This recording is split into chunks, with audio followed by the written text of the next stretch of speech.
अस्सलाम वालेकुम everyone. I hope आप सब खैरियत से होंगे। जैसा कि आप सबको पता है कि हम क्लासिकल पोइट्री के अंदर जेफरी चौसर के वर्क को स्टडी कर रहे हैं, जिसका नाम है the prologue to the Canterbury tell.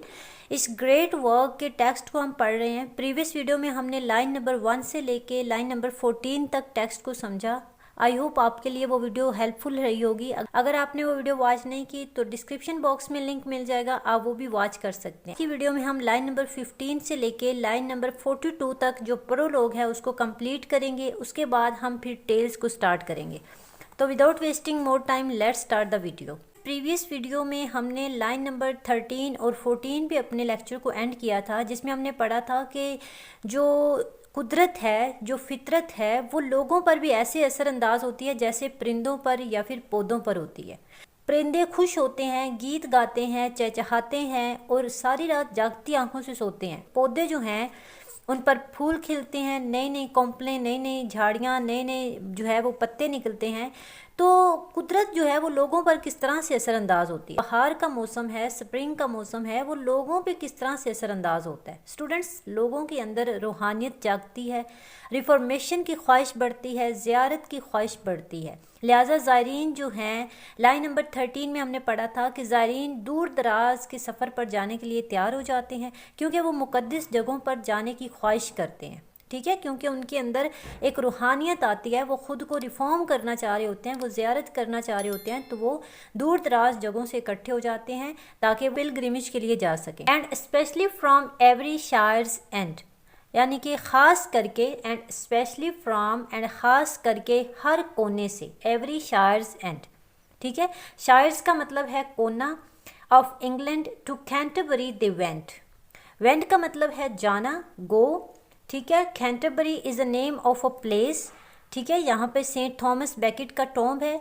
तो ऑफ इंग्लैंड, अब ये देखें यहाँ पे, and specially from every shires end of England, England के हर कोने के लोग, हर इलाके के लोग, जैसे कि हमने पढ़ा था प्रीवियस वीडियो में कि जेफरी चौसर जो है, इस पिलग्रिमेज के अंदर जो लोग होते हैं वो जेफरी चौसर के हर तबके के लोग होते हैं। मर्चेंट आ गया, मिलर आ गया, ठीक है, मंक हो गया, नाइट हो गया, यानी कि हर कैरेक्टर, हर तबके का लोग, हर तबके का जो पर्सन है वो इस पिलग्रिमेज के अंदर होता है। ठीक है, तो इन 2 लाइन्स में बताया है, and specially from every shires end of England to Canterbury they went the holy blissful martyr for to seek. नेक लोगों के मज़ार की ज़ियारत के लिए, that hem hath holpen when that they were seek. अब यहाँ पे हेम का मतलब है देम। ठीक है, ये ओल्ड इंग्लिश में हेम है, लेकिन मॉडर्न इंग्लिश में it's mean them. Hath means has, and holpen means hope.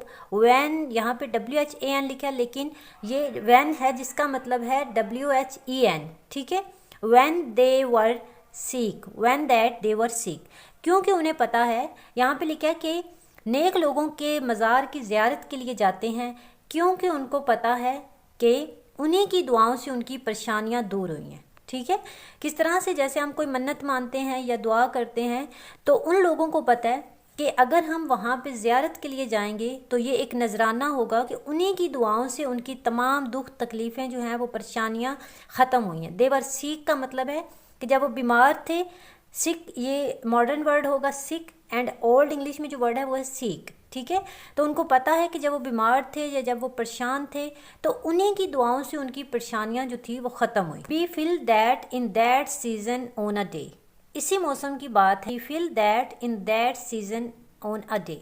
B feel का मतलब होता है हैपन्ड, एक दिन। ठीक है, यही टाइम था, यही सीज़न चल रहा था, इसी मौसम के दौरान एक दिन, ऑन अ डे, एक दिन। सीज़न का मतलब है मौसम। यहाँ पे स्पेल जो है वो ओल्ड इंग्लिश में लिखे हैं। ठीक है, इन साउथ रैक्ट एट द टैबर्ड्स एज इली, इन एट द टैबर्ड्स एज इली। टैबर्ड्स एज इली का मतलब है कि टैबर्ड इन में। अब चौसर अपनी बात कर रहा है, चौसर कह रहा है कि इसी मौसम की बात है कि मैं लंदन के अंदर एक टैबर्ड, एक ऐसा महकदा जहाँ पे लोग इकट्ठे हुए थे, इनमें रिहाइश पजीर था। साउथ रैक्ट का मतलब होता है लंदन के अंदर। ठीक है, वो कहता है मैं टैबर्ड इन में रिहाइश पजीर था। Ready to wenden on my pilgrimage, ready to wenden on my pilgrimage. Ready का मतलब है तैयार था, to wenden on my pilgrimage, अपनी ज़ियारत पर जाने के लिए। चौसा कहता है कि उसी मौसम की बात है, यानी उसी मौसम के दौरान मैं टैबर्ड इन में रिहाइश पजीर था। ठीक है, और मैं वहाँ पर जो है पिलग्रिमेज पर जाने के लिए रेडी था। To Canterbury with full devout courage, courage मतलब दिल, अकीदत, विद फुल डिवोट कैंटरबरी, यानी कि मैं कह रहे लाइन नंबर 21 में देखें, वो कह रहा है ready to wenden on my pilgrimage, मैं पिलग्रिमेज पर जाने के लिए रेडी था। टू कैंटरबरी, कैंटरबरी की तरफ, विद फुल डिवोट करेज, अपने पूरे खलूस दिल के साथ और अकीदतमंद दिल के साथ मैं ज़ियारत पर जाने के लिए रेडी था। At night was come into the hostel. Line number 23 देखें, पूरे दिल के साथ वो कहता है कि मैं, मेरी पूरी तैयारी थी या मैं पूरी अकीदत के साथ, डिवोट मीन स्पिरिट, ठीक है, डिवोट का मतलब है स्पिरिट, और मैं पूरे दिल के साथ, पूरी अकीदतमंद दिल के साथ, खलूसे दिल के साथ पिलग्रिमेज पर जाने के लिए रेडी था या मैं तैयारी कर रहा था। At night was come into that hostel, उसी रात उसी इन के अंदर, at night was come into that hostel, hostel का मतलब है कि वो जगह जहाँ पर वो रह रहे थे इकट्ठे, ठीक है, उसी रात उसी इन के अंदर। लाइन नंबर 24 देखें, वेल 9 and 20 इन कंपेन, कि 29 लोगों का एक ग्रोह, एक कंपेन, ठीक है, जो कि कितने लोगों पे बेस्ड थी, 29 लोगों पे, 29 लोगों का एक ग्रोह। ऑफ सोंड्री फोक बाय एवेंचर फैल, हर तबके से ताल्लुक़ रखने वाला, बाय चांस ही वहाँ पर इकट्ठे हुए थे, ठीक है। ऑफ सॉन्ड्री फोक का मतलब है हर तबके का, हर तबके के लोग। एवेंचर का मतलब है बाय चांस, एंड ये फॉल का मतलब है फैलन, यानी कि मिले, दोस्त बने। वो कहता है कि उसी रात की बात है जब मैं एक टैबर्ट इन में रिहाइश पजीर था, जहाँ मैं खलूसे दिल के साथ, अकीदतमंद दिल के साथ ज़ियारत पर जाने के लिए तैयारी कर रहा था। तो उसी रात उस इन के अंदर, ठीक है, उस इन का मतलब जैसे हॉस्टल टाइप होता है ना, उसके आप हॉस्टल में बहुत सारे लोग रहते होते हैं, तो वो कह रहे हैं उसी रात उसी इन के अंदर 29 लोगों का एक ग्रोह आता है, ठीक है, जिस ग्रोह के अंदर हर तबके से ताल्लुक़ रखने वाले लोग वहाँ पर बाय चांस इकट्ठे होते हैं। इन फेलोशिप का मतलब है कि वहाँ पर हर तबके के जो लोग थे वो बाय चांस मिले और दोस्त बन गए। इन फेलोशिप का मतलब होता है दोस्त बनना, या फेलोशिप इकट्ठे होना, दोस्त बन जाना, या ग्रोह की फॉर्म में आना। एंड पिलग्रिमेज वर दयाल, और वो तमाम जो थे वो ज़ायरीन थे, ज़ियारत के लिए घरों से निकले थे, वो तमाम लोग जो थे वो ज़ायरीन थे। That toward Canterbury Walden right, यानी कि कैंटरबरी की तरफ जाने के लिए इरादा किया था। The chambers and the stables वरन वेट, और वो कहता है कि वहाँ पर जो है शानदार तरीके से हमारी मेहमान नवाजी की गई। चैम्बर्स का मतलब होता है बेडरूम्स, यानी कि बहुत अच्छी जगह थी, वहाँ पर बहुत अच्छी सोने की जगह थी, हमारी बहुत अच्छी मेहमान नवाजी की गई। एंड वेल वी वरन एस्ट एट बेस्ट, और हमने बहुत अच्छे से खाना खाया और सब ने बहुत सारी बातें की। एट बेस्ट का मतलब होता है यानी अच्छी तरह से, और फिर एक दूसरे से गप्पें लगाई, बातें की। And shortly when the sun was to rest, sun का मतलब होता है सन मीन्स सूरज, और मुख्तसरन ये चौसा कहता है कि मुख्तसर बात यह है कि जब रात होने लगी, जब सूरज गुरूब होने लगा, so had spoken with them everichon, everichon का मतलब होता है एवरीवन, यानी कि मैंने हर एक से बात की, मैंने बहुत अच्छे से तमाम लोगों से बातें की, जितने भी लोग वहाँ पर इकट्ठे थे। एवरी कौन का मतलब है हर एक से, एवरीवन, हेम मीन्स देम, ठीक है। That I was of her fellowship anon, अच्छा वो कहता है कि मैंने उनके साथ बहुत सारी बातें की क्योंकि अब मैं भी उनका दोस्त बन चुका था। दैट आई वाज ऑफ हर का मतलब होता है देयर, ठीक है। वो कहता है कि क्योंकि मैं भी अब उनका दोस्त बन चुका था। And made forward early for to rise, और सुबह जल्दी जागने पर रजामंदी जाहिर कर दी, ठीक है, क्योंकि हमने बहुत सारी बातें की, हमारी मेहमान नवाजी बहुत अच्छी थी, हम सब बैठे, हमने बहुत सारी बातें की, आपस में गप्पें लगाई, और मैंने भी उनसे बहुत सारी बातें की क्योंकि मैं भी उनका दोस्त बन गया था, ठीक है। वो कहता है कि मैं भी अब उनका दोस्त बन गया था और हमने सुबह जल्दी जागना था, तो इसलिए मैं जल्दी सोने पर रजामंद हो गया। अर्ली मीन्स जल्दी जागना, यानी कि अर्ली यहाँ पे ओल्ड इंग्लिश में है, तो आपको इसको मॉडर्न इंग्लिश में पढ़ना है। रेज मतलब कि जागना, राइज, ठीक है। तो वो कहता है कि हमें सुबह जल्दी जागना था, तो मैं उनके साथ जल्दी सोने पर रजामंद भी हो गया और जल्दी जागने पर रजामंद हो गया। To take our way there as I your devise, ताकि हम अपना सफ़र शुरू कर सकें, अपना रास्ता शुरू कर सकें जहाँ का मैंने आपको बताया। There I as a your devise. यानी कि वो कहते हैं जैसे मैंने आपको बताया ना कि हम कैंटरबरी के सफ़र के लिए जा रहे थे, तो रात को हमने बहुत सारी बातें की, फिर मैं उनके साथ जो है सुबह जल्दी जागने पर रजामंद हो गया ताकि हम अपना सफ़र शुरू कर सके एज अ योर डिवाइस। यो का मतलब है यू। वो कहता है कि जैसे कि मैंने आप लोगों को बताया कि हमने सुबह कैंटरबरी के लिए जाना है, तो इसलिए मैंने जो है जल्दी जागने पर रजामंद हो गया। और डिवाइस का मतलब होता है बताना, डिवाइस का मतलब होता है tell.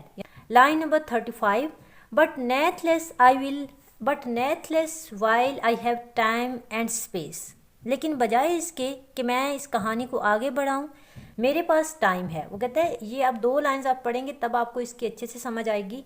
But natheless while I have time and space और that I further in this tale pace.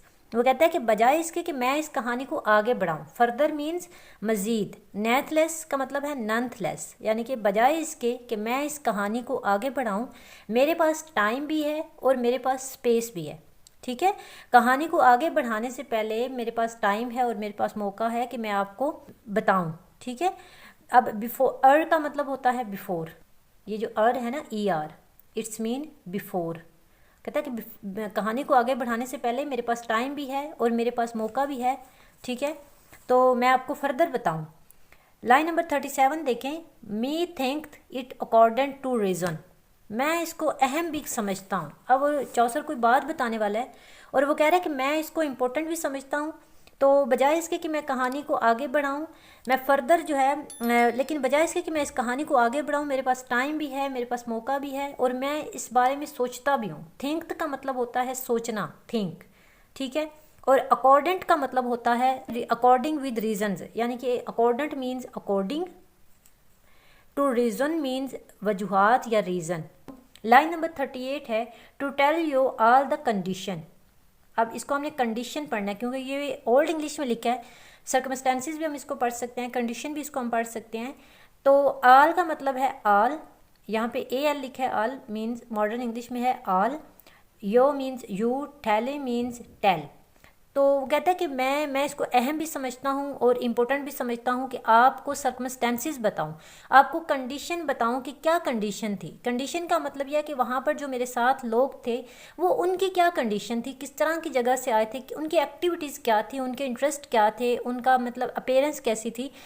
तो जो कहता है कि बजाय इसके कि मैं कहानी को आगे बढ़ाऊँ, तो मेरे पास टाइम भी है, मौका भी है, तो मैं आपको बताता हूँ कि कंडीशन किस तरह की थी, लोग किस तरह के थे, जो हर तबके के लोग मैंने मेंशन किए हैं कि वहाँ पर थे, तो वो कैसे थे।